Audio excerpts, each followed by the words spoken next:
To log in to clinicalskills.net, visit our login page. Here you can log in with a username and password provided by Clinical Skills. If you're an NHS user with an Open Athens account, you can create a new account and revisit your account via the Open Athens link here. If you're at a university, you can select your university institution from the pull-down list here, click Go to Login, and you will reach the VLE login page for your university, provided your university subscribes to clinicalskills.net. Once you've logged into your account, as a user, which will be the vast majority of those accessing clinical skills, you will have a dashboard that looks like this. You'll see a profile. This is where your account profile settings are stored. You'll have access to procedures. You will be able to here see all of our 370 procedures.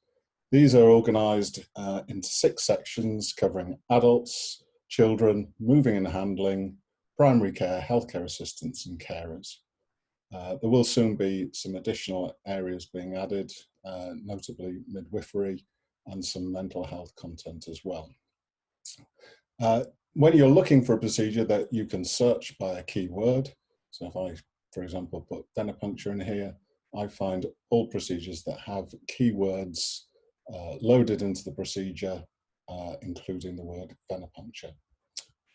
Alternatively, I can see a list of all of the procedures, organized into sections and then categories, and then within each category there are multiple procedures available, which are all hyperlinked. If we scroll down far enough, I'll move out of the adult section, which is by far the largest, into children's section, then primary care section, healthcare assistants, moving and handling, and finally the carers section, which includes the care certificate, which is being widely used by many of our clients. Alternatively, we can drill down through the section. So if I, for example, was looking for a procedure on nasogastric feeding, I may look through the adults procedures and you'll see all the categories within adults. The nutrition section appears here, and when we click to go into here, we see all of the procedures within this section. I'm going to choose inserting a fine-bore nasogastric tube. The key elements that you get with each of our procedures are shown here.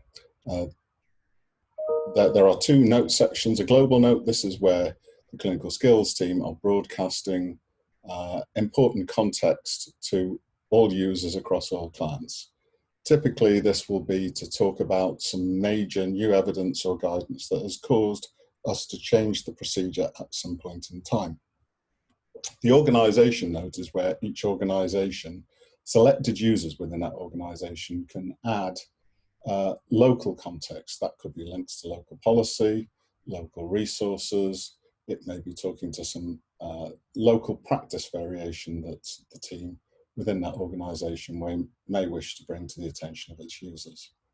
There are a number of download options. You've seen 2 of the notes here. There's also a personal note that we'll see shortly. There are also the references that underpin the procedure as we're about to show you, and also some background reading if you want to delve deeper into a topic. There's ability to download the illustrated section of the procedure that I'm about to show, and there are also some checklists that can be used for measuring competency. The illustrated section of the procedure starts here, starts with an explanation of what the procedure is about, circumstances in which we might be wishing to undertake it, and the evidence base that underpins what we're about to show. Always useful to show the equipment that's being used in the procedure, and in this case, because it's so critical that we get this right, a reminder of just how critical it is that we follow the correct procedure. We then get into the style of showing procedures, very much the hallmark of clinical skills, with illustration and concise complementary text, leading you through the process step by step.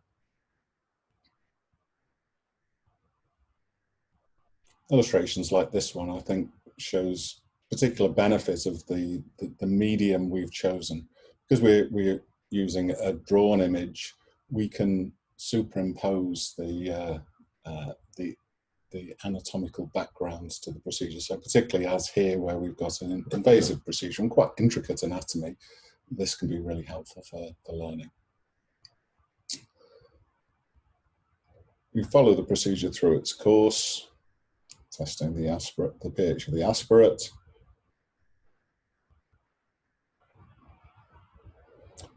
We have a troubleshooting diagram because there are a series of decision points here, and it's good to take you through that process. And finally, we ultimately take an X-ray to validate that the nasogastric tube is correctly positioned.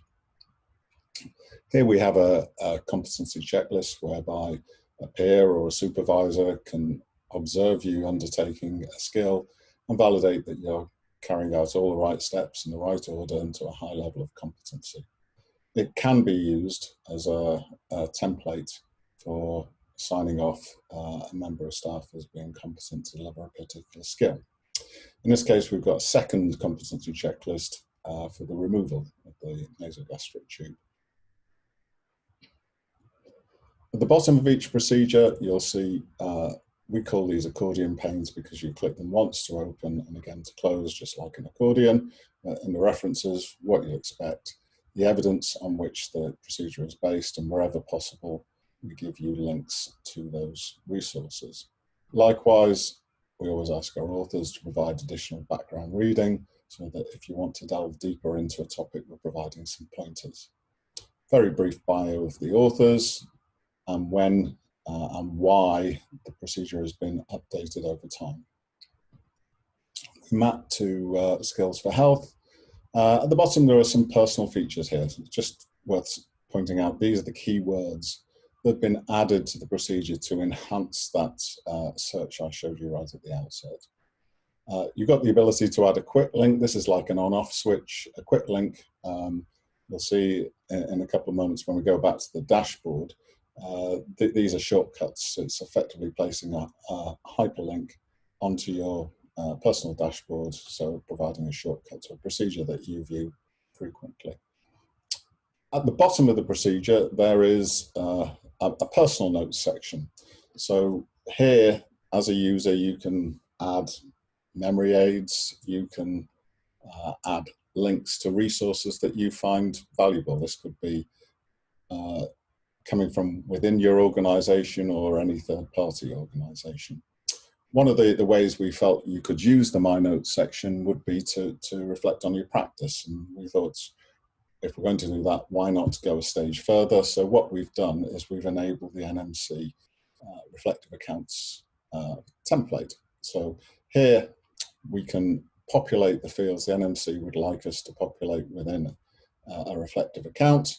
When we save that, we save it in the following formats, which will be familiar to any nurses and midwives. And this is one of the formats you use for your revalidation process. In exactly the same way, we allow you to create a CPD record. Again, using here you're populating the NMC's CPD record template, including how it links the NMC code and the time that's been committed to the activity. When you've saved that, you're saving the following format. So that's what you can do within a procedure. I'll show you where you save your NMC reflective accounts, forms, and CPD logs shortly. If we go back to the dashboard, you'll see there are two types of quick link. There's an organization quick link that is potentially set for you by selected users within your organization, and all users within the organization will see it. And then there are personal quick links that have been created by the individual. The next area I wanted to show you very briefly was take a test. This is where assessment content to complement the procedure content will be found. And in here, you'll see a large array of tests that are made available to all clients that subscribe to our full package. Those clients, the few still remaining that do not subscribe to the full package, will only see a few sample tests here. These are tests provided by Clinical Skills. Some organisations like to create their own derivatives of tests, and we make available the question banks that sit behind our standard tests to selected users within the organisation, and they can create their own tests that can be localised to local need, questions being localised, selected to suit local need, and then put into tests which can have the characteristics that the local team wants to deliver.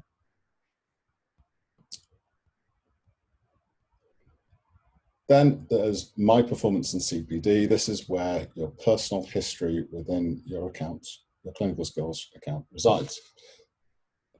3 tabs that you see here. My Performance, this is where you see the results of any test that you've taken within your account.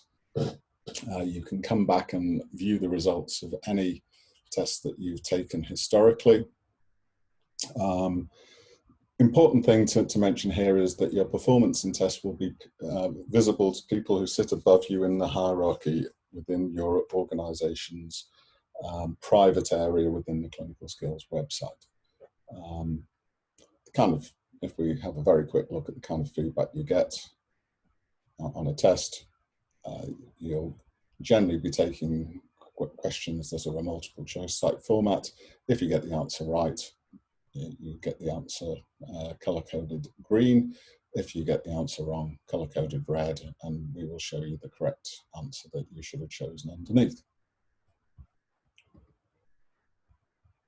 In My CPD Logs and My Reflective Accounts, these are personal and private to you. So these are tools you can use to prepare for revalidation. So in My CPD Logs, 2 things you can do. You can go in and edit an existing CPD record that you've created, or you can download potentially, and when you download, you're downloading as a PDF document using the NMC template.